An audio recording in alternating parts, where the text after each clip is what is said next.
When you save on auto insurance for driving safe with USAA Safe Pilot, you'll feel like a big deal, even in a traffic jam.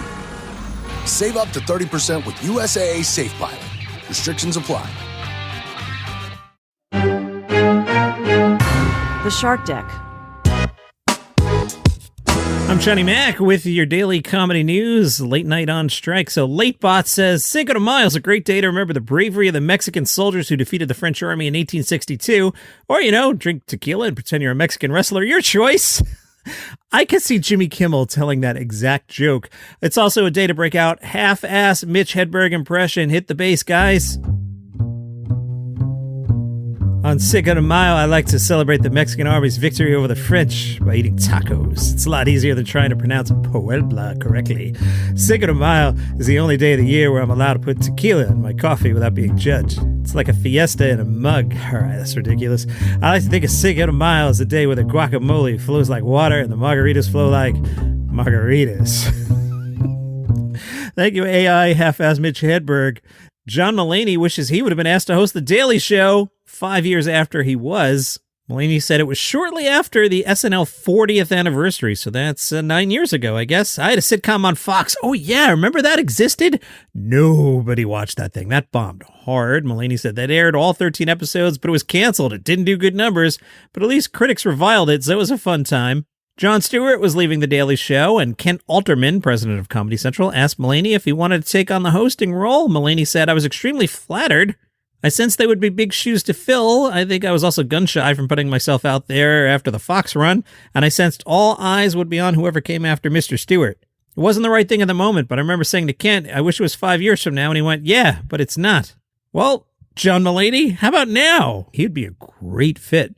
John, you could, you wouldn't have to travel. You could make a lot of money. You could kind of stay home.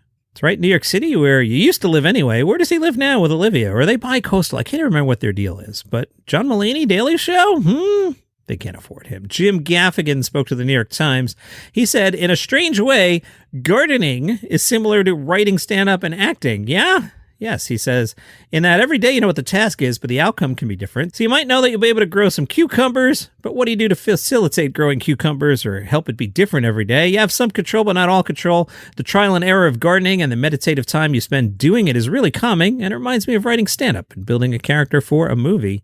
Bowen Yang is disappointed that SNL was canceled this week. He said, we had a few good shows left, I think. We all came back rested and ready to work on Monday. Pete Davidson was very excited to host, even though we knew there was a big asterisk on the week and there was a looming possibility it might not happen. I think we were all ready to give it our all for the next 3 weeks before the season ended. Oh yeah, the season is 3 away. All right, so SNL's done for the year. It's not coming back. They're talking that the strike might go all the way to November, so I hope you enjoy LateBot. Behind the scenes here, I've been using ChatGPT for that, and it doesn't always come up with good ones. I was trying to get it to do some Kentucky Derby jokes for tomorrow, and it was spitting out garbage. So maybe we do need writers. Speaking of Pete Davidson, CNN's headline, I don't want to even bother with the review because the headline tells you all. In Bupkis, Pete Davidson is the worst part of a series about Pete Davidson. Yikes. Edie Falco is on Bupkis. She spoke to the Daily Beast, and they asked about the appeal of Pete Davidson. She said, he has a magnetic personality. The kid is as alive as a person as I've ever seen. I imagine he must sleep, though I've personally never seen it. He just has an energy that's contagious. He had an excitement about making the show that was sweet. And he's adorable, and he's self-deprecating and humble. He has a lot of very attractive qualities, and it pulls people in. I mean, he's got all kinds of people to be on this thing. Apparently, the first scene of Bupkis is quite naughty. I don't want to describe it to you because I read it, and I was like, ugh, ick. They asked Edie Falco about Pete's BDE reputation, which, again, recently Pete shared, average. But as for the energy that comes with the average, Edie said, indeed. When I started doing the show, I started hearing more of this stuff. I started wondering, maybe I should find out what all this stuff means. I have my sources. I found out. She didn't comment. Hey, great news. Remember that Will Ferrell golf comedy that's coming out? Guess who's going to be in it? They're talking to Adam Sandler. Adam Sandler would reprise his Happy Gilmore role. Oh, goody. Hello, I am Mark Francis, host of Palace Intrigue, the podcast that delves into the daily drama of the British royal family. These short daily episodes cover the latest news and scandals involving the likes of Prince Harry, Meghan Markle, Kate Middleton, King Charles, and the rest.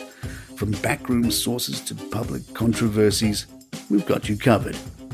Whether you're a long-time fan or just curious about the royals, Palace Intrigue is the perfect podcast for you. So join us as we explore the lives, legacies and dramas of the British monarchy. Subscribe now and never miss an episode of Palace Intrigue. One way to support the show is become a premium subscriber on Apple Podcasts. So you open up that purple podcast app and they'll put like a banner ad in front of you and be like, hey, premium subscription, huh? And then you click on that. And then what they'll do is it's $5 a month and the first month's free. So you could try it out, see if you like it. If you don't like it, it goes away. Then you'll get the episodes commercial free and you'll get them early, usually around 4 p.m. Eastern, the day before the show is officially released. And I'm mentioning this on Friday because on Friday, you wake up and you already have the weekend episodes. Jimmy Fallon and Seth Meyers are hooking up their staff. Employees of both their shows will continue to be paid for at least 3 weeks of the hiatus. 2 weeks funded by NBC and an extra week funded by Fallon and Meyers themselves. Healthcare coverage has been extended until September. If you were a teenager in the 1980s, especially if you were a boy teenager, remember Faces of Death? So if you don't know what this was, it was a like grainy VHS that like your friend's cousin's older brother had a copy of and you made a dub of it and you passed it around. And it was supposedly footage of real people really dying.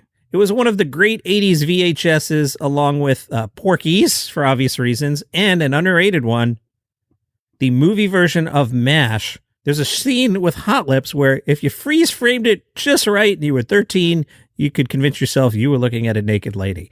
Too much information, Sean. Faces of Death coming back in the new version. A content moderator, whatever that is, stumbles across a group that's recreating the murders from the original Faces of Death. But this time the question is, are the murders real or fake? Jermaine Fowler is part of the cast. That's why I'm talking about it. See, he's a comedian. It's Daily Comedy News. By the way, Daily Comedy News, #1 in Zimbabwe. I shared the screen grab in the Facebook group, Daily Comedy News Podcast group. Zimbabweans know where to get their comedy news. If you're listening in Zimbabwe today, say hi, will you? You know that reboot of the Santa Claus? They needed somebody to play the Easter Bunny in season 2. Who did they ask? Tracy Morgan, of course. Dustin Nickerson spoke with The Athletic. He started stand-up when he was 27. He said, I'd been married for 9 years. I had 2 kids. It was the first time I did stand-up. It was not only a late age start, it was a late life start. To be that old and established as an adult and then start something as ridiculous as stand-up? He thought he wanted to be a sports writer. Then he was a youth pastor. He moved to San Diego. He was working at a rec center, and he thought, I always want to try stand-up. So he headed down to the Madhouse for an open mic, did 3 minutes, told one story, got 2 laughs. And he said, I finally found the thing. I spent the next 2 hours asking other comedians how it all works. Friend of the show, Dan Bublitz Jr., told me about the Chief Comedy Festival and Train Tour. It's today and tomorrow. The headline, Train Hop Your Way to Trinidad for an epic weekend of comedy mayhem in southern Colorado. All right, what's the deal here? My, what a robust schedule. Let's see. Hey, 5 o'clock today, they're recording the Art of Bombing podcast. You know who hosts that? Dan Bublitz. I think he mind-tricked me into promoting his podcast. I love Dan. All right. Now, the Art of Bombing is at 5 o'clock at the Chief Comedy Festival. A lot of shows here. If you want to blow Dan off, head over to the Trinidad Lounge, the show at 5 o'clock. Your headliner, Dr. Kevin Fitzgerald. But go see Dan. Some of the performers this weekend, Emma Arnold, Ron Lynch, Rachel O'Brien, Ty Clay, J.C. Anderson, Dr. Kevin Fitzgerald, who's got a picture of himself with a chihuahua. Apparently, if you own a chihuahua or you're a youth pastor, get into comedy. A picture of Dan Bublitz. I feel like he mind-tricked me into promoting him today. Kelly Bugby, A.G. Matthews, and a whole bunch more. And I see this thing is a touring comedy festival, and there's a train involved. Pretty neat. All aboard the Comedy Train. Trinidad, Colorado's annual comedy extravaganza returns. This year's festival will once again be bringing top-tier comedians from Chicago and L.A. to Trinidad on Amtrak's Southwest Chief Train. Pretty neat. TheChiefFestival.com if you want to check out more about that. Jennifer Wong must be doing well at the Sydney Comedy Festival. She's playing there on Saturday. She's added another show. In Daily said, a quick flowing hour of self-deprecating, hilariously absurd situational stand-up. Let's listen. Hello, I'm Jennifer Wong. My new stand-up comedy show is called Jennifer Wong Has No Peripheral Vision. It's because I have a genetic eye disease called retinitis pigmentosa, which is Latin for please don't drive. Some people don't see race, some people don't see color. I don't see edges. When I'm at a restaurant, I only order entrees and mains. I never order sides. I can't see them. These jokes are just going to get cornier, so please come to my show and I will see you there if you're in front of me. Oh my God, I love her. I'm getting on a plane right now. Can I make Sydney by the time of her show tomorrow? Probably just barely. I'll be wiped. All right, I'm going. Meanwhile, the New Zealand International Comedy Festival, Ed Gamble plays on Saturday. So do the Chuckle Monsters, who are funny-looking monsters, family-friendly improv. And an international and New Zealand showcase, the Comedy Fest All-Stars. Your All-Stars are Marcus Birdman from England, Danny O'Brien from Ireland, Scotland's Ray Bradshaw, and New Zealand's own Ben Hurley. 1 2-hour show. Early booking is recommended, as this will sell out. I can't make it. I'm on my way to Sydney. And it's your comedy news for today. Hey, tomorrow, coronation of King Charles. Don't forget to subscribe to Palace Intrigue. That's the podcast about the royal family. I'm the writer. Big day tomorrow in Royal Land. All right. Follow this show wherever you get your podcasts, Apple, Spotify, YouTube. See you tomorrow. Once in a generation, a new British royal dynasty takes shape. I am Mark Francis, host of Palace Intrigue, a daily podcast about the royal family, and the only place you can get all the news, gossip, and updates from inside and outside the palace. From Harry and Meghan in California to Kate and William in the UK, along with King Charles, Queen Camilla, Prince Andrew, and the whole cast of characters. This coronation will be one for the ages, and we'll bring you every detail on every moment in just a few minutes, every day. Hear Palace Intrigue on Apple Podcasts, Spotify, YouTube, or wherever you get your podcasts.